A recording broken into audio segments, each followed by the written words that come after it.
안녕하세요, 제이제입니다. 오늘은 스토커가 될 가능성이 높은 사람의 특징 4가지에 대해서 말씀드려 볼게요. 구독과 좋아요, 알림 설정까지 해주실 거죠? 그럼 바로 시작할게요.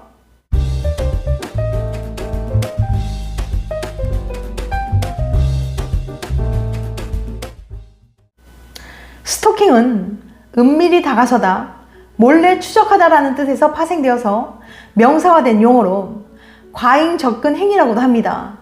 이것은 타인으로 하여금 위험을 느끼게 할 정도로 남을 쫓아다니는 것을 말해요.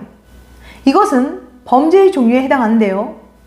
남을 쫓는 행위는 물리적으로 남을 따라다니는 것뿐만 아니라 전화, 이메일, 편지 등을 보내서 괴롭히는 것 등을 모두 포함합니다. 이렇게 이동통신, 대화방, 게시판 등의 정보통신망을 이용한 스토킹을 특별히 사이버 스토킹이라고 해요. 그리고 스토킹 행위를 하는 사람을 가리켜 스토커라고 부릅니다. 스토커들은 피해자에 대한 집요한 집착과 소유욕이 강하며 그로 인해 협박, 위협, 폭력 등 수단 방법을 가리지 않아요. 지난 2023년 7월 17일 인천에서 전 남자친구에게 집 앞 복도에서 30대 여성이 칼에 찔려 살해당하고 피해자의 어머니가 부상을 당하는 비극적인 사건이 발생했었습니다. 흉기를 휘두른 남성이 이미 스토킹 혐의로 접근 금지 명령을 받은 상태였어요. 계속해서 스토킹을 당해온 피해자는 경찰로부터 신변 보호를 위한 스마트워치를 받았지만 한 달 정도 스토킹 행위가 없자 상황이 좋아진 것으로 판단하여 스마트워치를 자진해 13일에 반납했습니다. 그리고 반납한 지 일주일도 되지 않아서 사건이 일어난 거예요. 이렇게 끔찍한 사건이 놀랄 일이 아니게 된 것은 유사한 범죄가 이미 수없이 많았기 때문입니다. 이별을 통보하면 보복을 당할 수 있다는 두려움에 안전 이별을 해야 한다는 말까지 나왔어요.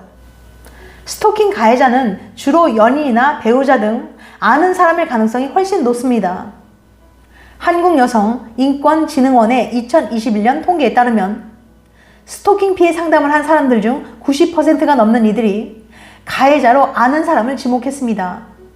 이들 중 연인이 가해자였던 상담 건수는 42.3%로 매우 높은 편이었어요.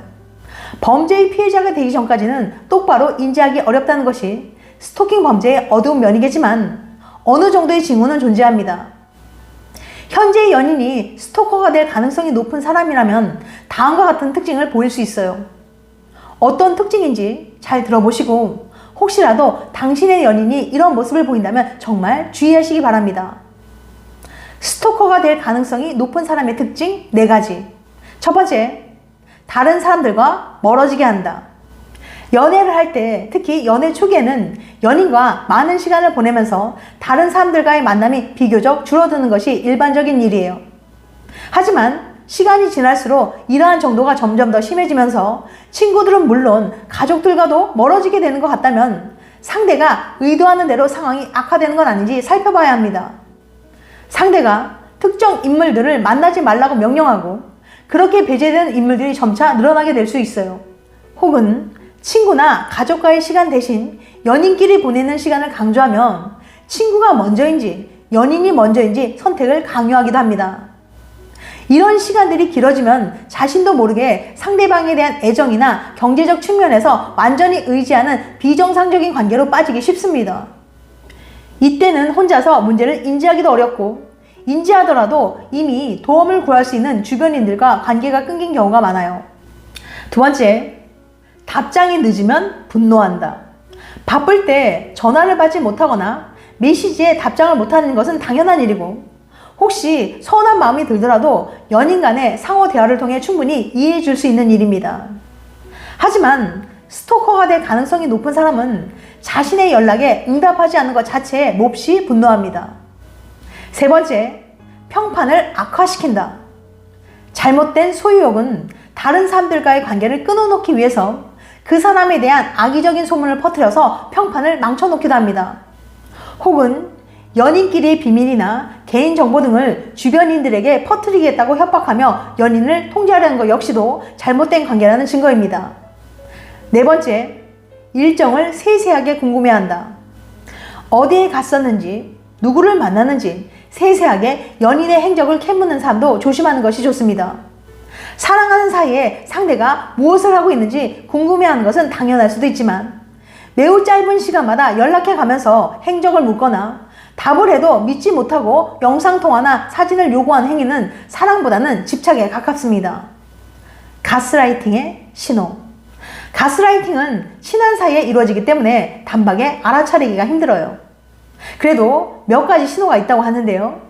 심리학자 로빈스턴 박사님이 알려주는 가스라이팅의 특징을 알려드릴게요. 첫 번째, 상대방을 쉽게 무시한다. 여기서 좌회전하냐? 모르면 가만히 있어. 넌 잘 알지도 못하잖아. 그냥 내가 하라는 대로 해. 이런 식으로 말하죠. 두 번째, 상대방 탓으로 돌리려고 해요. 어떻게 바람을 피울 수 있어? 네가 날 외롭게 해서 그런 거잖아. 잘못한 건 너야. 네 잘못도 있어. 네가 맞을 만한 짓을 했잖아. 세 번째, 상대방의 말을 못 믿고 의심해요. 너 그때 분명 술 먹고 나한테 욕했어. 아닌데? 내가 언제? 또 잘못 기억하는구만. 네 말을 어떻게 믿냐?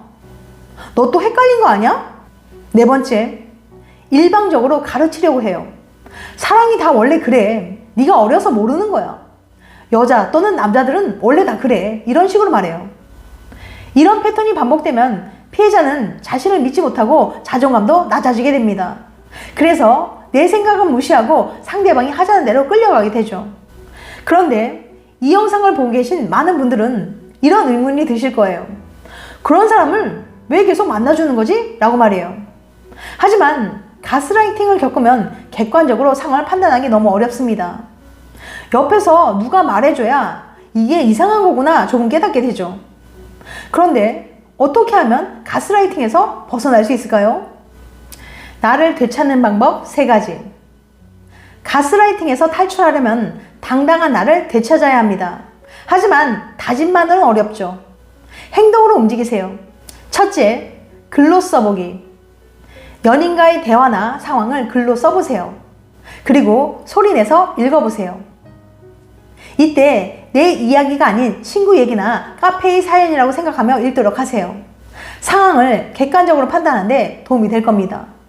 내용을 요약해서 나를 잘 아는 베프나 가족에게 보여줘도 괜찮아요. 그리고 물어보세요. 이게 정상적인 연애냐고 말이죠. 두 번째, 떨어져 있어 보기. 가스라이팅을 당하면 상대에게 크게 의지하게 됩니다. 같이 있는 시간이 길수록 상황은 더 심각해지겠죠? 억지로라도 혼자만의 시간, 친구와의 약속을 만들어서 연인과 잠시 떨어져 보세요. 동호회 활동이나 예전에 즐겼던 취미생활도 좋습니다. 연인이 곁에 없어도 안정적이고 행복했던 일상을 되찾아보는 거예요. 세 번째, 내 생각과 감정 표현하기. 가스라이팅 피해자는 내가 맞나? 내가 예민한가? 스스로 검열하곤 합니다. 하지만 불편하고 예민한 것도 모두 내가 느끼는 감정입니다. 어떻게 할지 모르겠다면 이 문장들을 따라 읽어볼까요? 그렇게 말하면 나는 기분이 나빠. 그건 네 생각이야. 내 생각은 달라. 너 흥분했어. 진정하고 이따 이야기하자. 난 지금 그런 조언보다는 위로가 필요해. 이런 식으로 말이에요. 무엇보다 내 느낌, 내 생각을 또박또박 말하는 거 잊지 마세요. 사실 가스라이팅 피해자는 애초에 자존감이 낮은 경우가 많고 이번 관계를 끊어내더라도 반복될 가능성이 높습니다. 가장 효과적인 방법은 심리 상담을 받는 건데요. 요즘에는 상담센터가 많아져서 주변에서 찾기가 쉽답니다. 학교에도 대부분 마련되어 있고요. 혹시라도 가스라이팅을 당하고 있는 것 같다는 생각이 든다면 꼭 상담받아 보시길 바랍니다. 지금까지 스토커가 될 가능성이 높은 사람의 특징 4가지에 대해서 말씀드렸어요. 다시 한번 요약해드리면 스토커가 될 가능성이 높은 사람의 특징 4가지. 첫 번째, 다른 사람들과 멀어지게 한다. 두 번째, 답장이 늦으면 분노한다. 세 번째, 평판을 악화시킨다. 네 번째, 일정을 세세하게 궁금해한다. 다음엔 더 재밌고 유익한 영상을 찾아뵐게요. 끝까지 시청해줘서 감사합니다. 다음에 또 봬요. 안녕.